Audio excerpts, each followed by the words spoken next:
Selanjutnya kita masuk pada bab 1, yaitu pada latar belakang. Pembelajaran PAI ini masih sering didominasi oleh metode ceramah, sehingga minat belajar siswa itu sangat rendah. Jadi dengan adanya penelitian ini, pendidikan juga berperan penting dalam pengembangan potensi manusia. Dan juga pembelajaran itu tidak hanya mentransfer ilmu, tetapi juga sebagai pembentukan pribadi. Kemudian teori humanistik ini menekankan pembelajaran yang memanusiakan manusia. Selanjutnya pada fokus penelitian itu ada 4 dalam penelitian saya. Yang pertama yaitu fokusnya kepada penerapan teori humanistik dalam pembelajaran PAI. Kemudian yang kedua, respon dan juga keterlibatan peserta didik.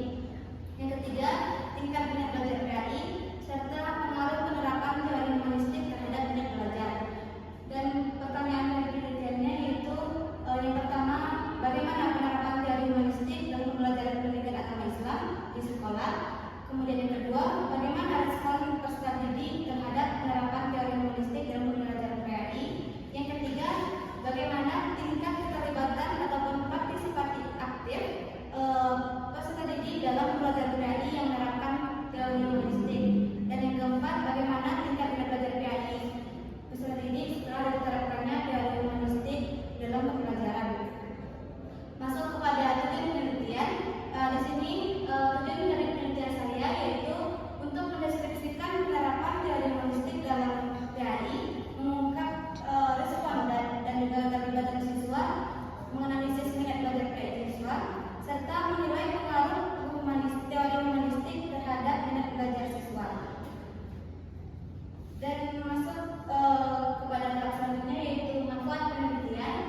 Ada 2, yaitu manfaat praktis dan juga manfaat teoritis.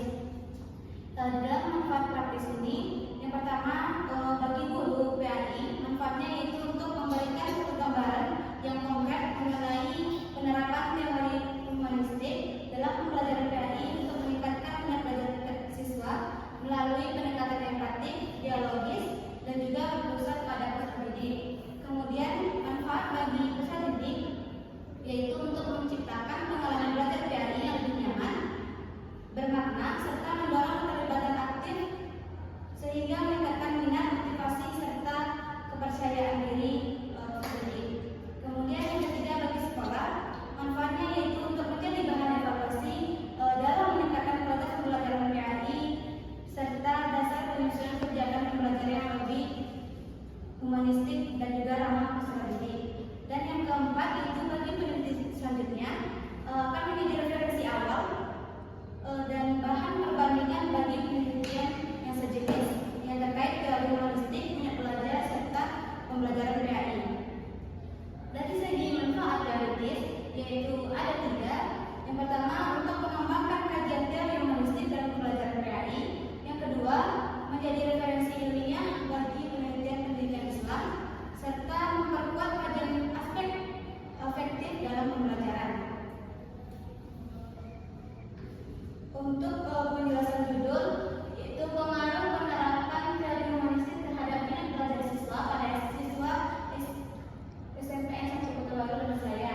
Yang pertama itu pengaruh itu adalah satu dampak penerapan dari teori humanistik. Kemudian ada penerapan yaitu praktik nyata dari guru dalam pembelajaran. Yang ketiga yaitu teori humanistik, pembelajaran empatik, bebas dan juga berpusat pada siswa. Serta minat belajar PAI yaitu suatu ketertarikan dan juga motivasi dari siswa untuk belajar PAI dan siswa SMP yaitu remaja awal yang membutuhkan pendekatan humanis. Kemudian pada selanjutnya yaitu pada sistematika penulisan yaitu pada bab 1 sampai 3. Dalam bab 1 itu pendahuluan yaitu ada latar belakang, fokus penelitian, juga pertanyaan penelitian serta tujuan manfaat dan juga penjelasan judul dan sistematika penulisan. Pada bab 2 adalah landasan teori, dan pada bab 3 yaitu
Pembiasaan positif dan juga komunikasi dialogis dalam proses pembelajaran.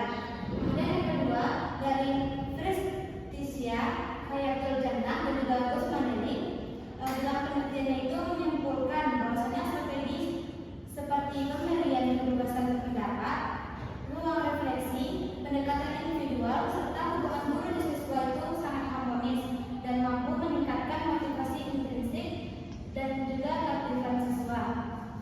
Kemudian yang ketiga yaitu Akila Purnama dan juga Almami tahun 2025 yang isi penelitiannya itu menegaskan bahwa pendekatan humanistik itu dapat meningkatkan kecerdasan religius siswa serta mengurangi perilaku bullying melalui interaksi empati dan juga hubungan interpersonal yang positif. Yang keempat yang mengambil dari Besari, Basril dan juga Zakia pada tahun 2023 yang isi penelitiannya itu menyoroti bahwasannya prinsip humanistik dimanfaatkan dalam pengembangan kurikulum PAI, terutama dalam upaya pencegahan dan juga upaya menciptakan pengalaman belajar yang menghasilkan, memandirikan dan membangun kebermaknaan pembelajaran.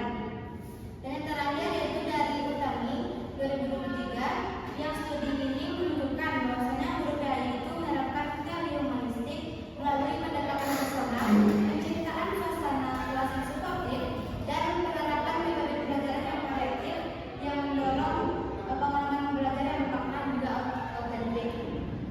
Masuk kepada yang ketiga yaitu metodologi penelitian.